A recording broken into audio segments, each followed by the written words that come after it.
Nathan Cole's duffel hit the metal tray with a sound that didn't belong in an airport. For a heartbeat, the line fell silent. Heads turned. Somewhere above, a boarding call echoed, but all eyes were on the old man with the faded flannel shirt and the calm, steady gaze. At the security station of Reagan International Airport, TSA agent Ethan Brooks straightened his shoulders. 28, new badge. Too much pride for his own good. This was supposed to be a routine morning, until this relic of another century stepped up to his lane. "Morning, sir," Ethan said, forcing a grin.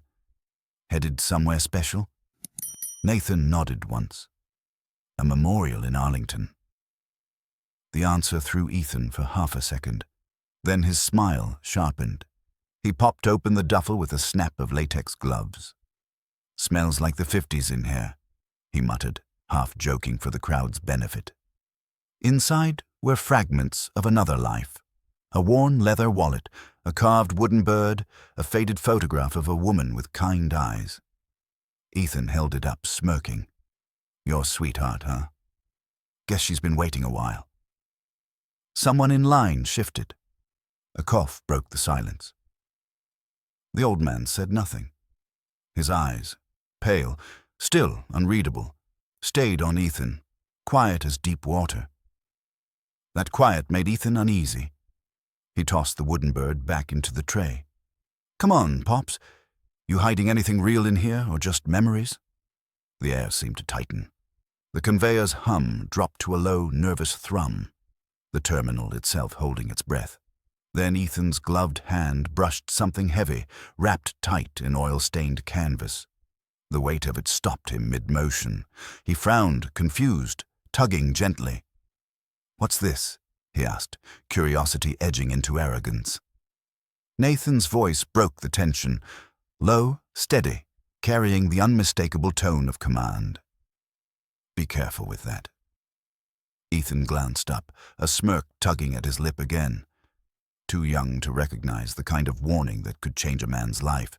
He had no idea the past was about to answer him. "If you're still watching, tell me where you're tuning in from, soldier. Are you watching from the US, Europe, or somewhere halfway across the world? Drop your location in the comments. And if this story pulled you in, hit subscribe so you don't miss what happens next in the General's uniform. The mission's just getting started." The bundle sat on the inspection table like an accusation, heavy, silent, wrapped in oil-stained canvas that looked older than the agent holding it. Ethan Brooks frowned. He didn't like not knowing. He especially didn't like that the crowd had grown quiet, watching. His performance, the easy arrogance he wore like armor, was cracking. "What's in here, old man?" he asked, his voice louder than it needed to be. Nathan Cole didn't flinch. His calm had weight, like a man who'd seen far worse than an airport checkpoint. "I told you," he said evenly. "Be careful." Ethan tugged at the twine. The knot resisted, brittle with age, as if it understood what was about to be exposed. He yanked harder. The string snapped. The canvas began to unfold, layers peeling away like the pages of an old story. The air changed. Even the conveyor hum seemed to fade, replaced by the hush of something sacred being disturbed.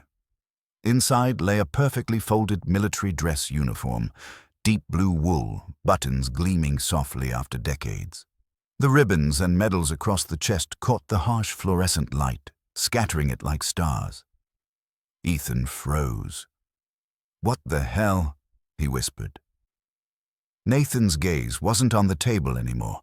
It had drifted far beyond, to a frozen ridge, a lifetime ago. Snow cutting into his skin, the scream of artillery echoing through the Chosin Mountains. He remembered gripping the M1 Garand, shouting orders through the blizzard, dragging wounded men toward a waiting Sikorsky H-19 Chickasaw hovering in the storm.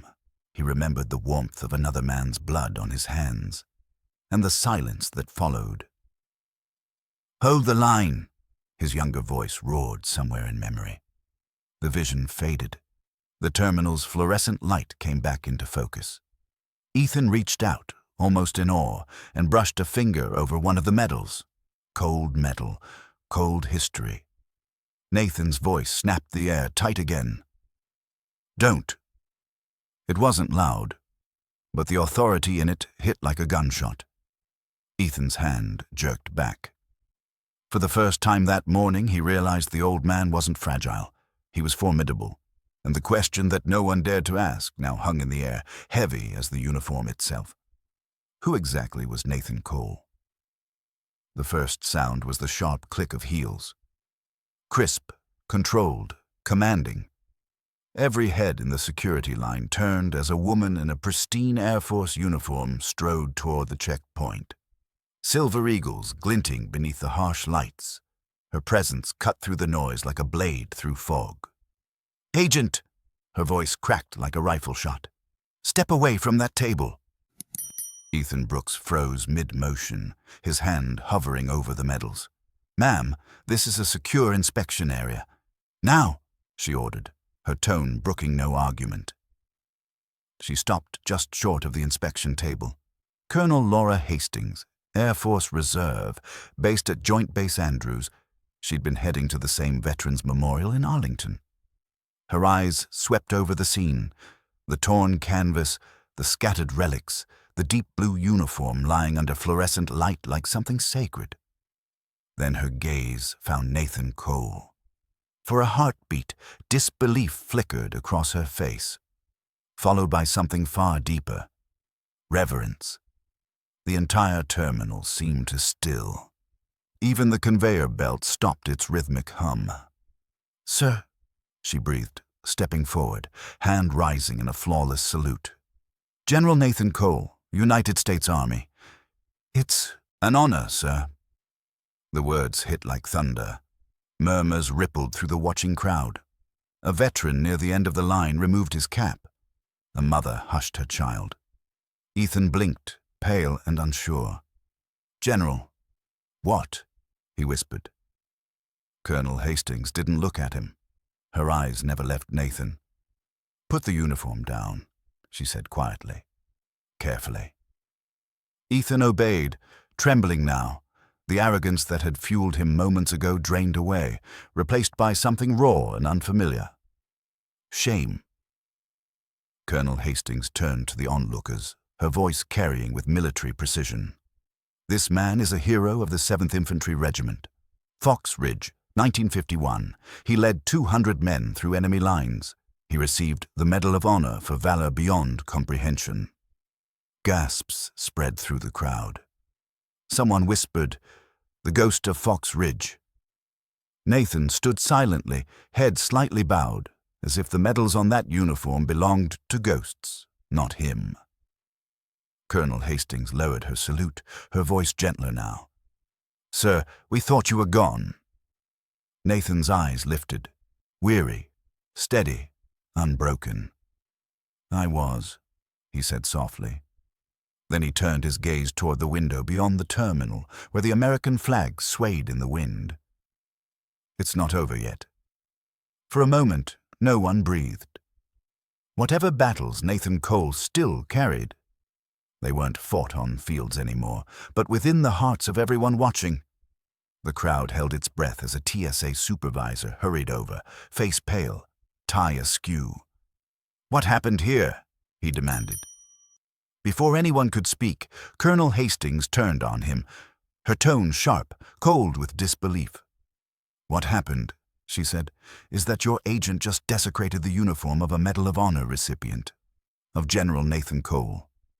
The supervisor froze, his mouth opening, then closing again.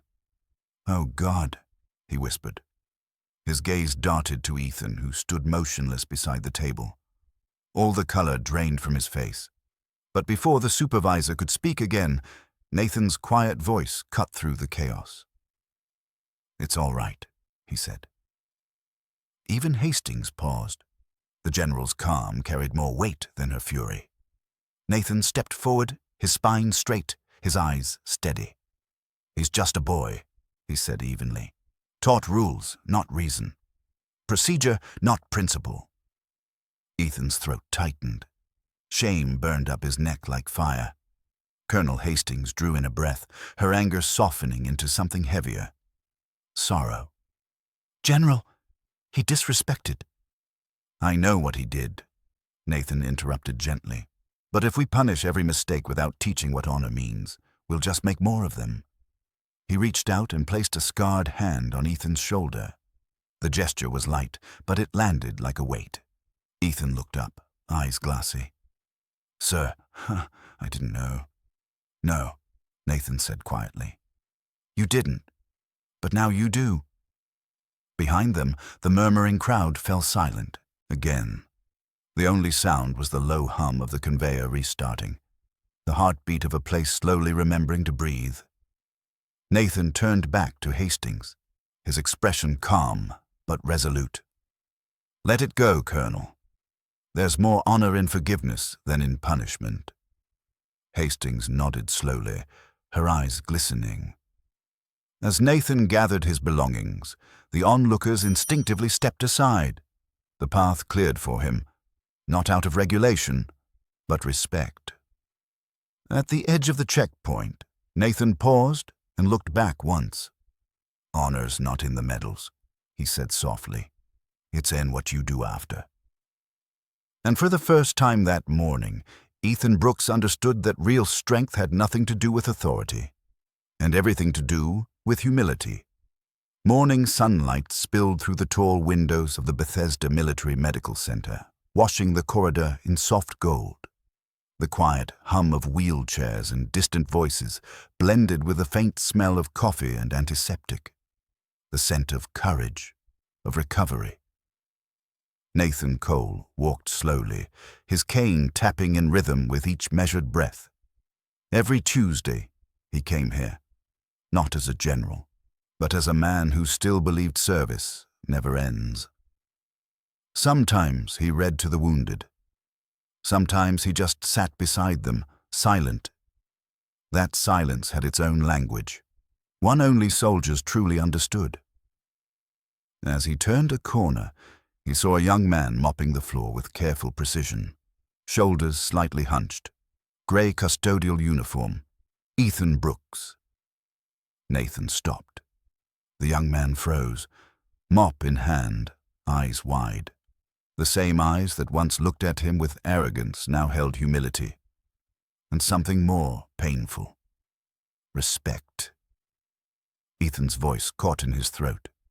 "Sir, Nathan raised a hand gently, stopping him. "You don't owe me words," he said. He reached into his coat pocket and drew out a small, worn insignia, the 7th Infantry Division pin, its silver edges dulled by time. He placed it in Ethan's palm. "After the airport, I made a call," Nathan said quietly. "They needed help here. You needed purpose. Service isn't about rank, son. It's about what you give." Ethan's fingers closed around the pin like it was something sacred. His voice trembled. "Thank you, sir." Nathan nodded once, the faintest trace of a smile beneath the weight of years. "Just keep earning it." He turned and walked down the hallway, his cane tapping softly against the polished floor. Each step seemed lighter than the one before. Behind him, Ethan pinned the insignia to his gray uniform, standing taller. No longer a guard, but a man learning what honor truly means. At the end of the hall, Nathan paused as sunlight broke across his shoulders. He looked back once, his voice low but steady. A command and a benediction all in one. Honor isn't something you wear, it's something you give. And somewhere deep in that bright, quiet corridor, between duty and redemption, both men finally came to peace.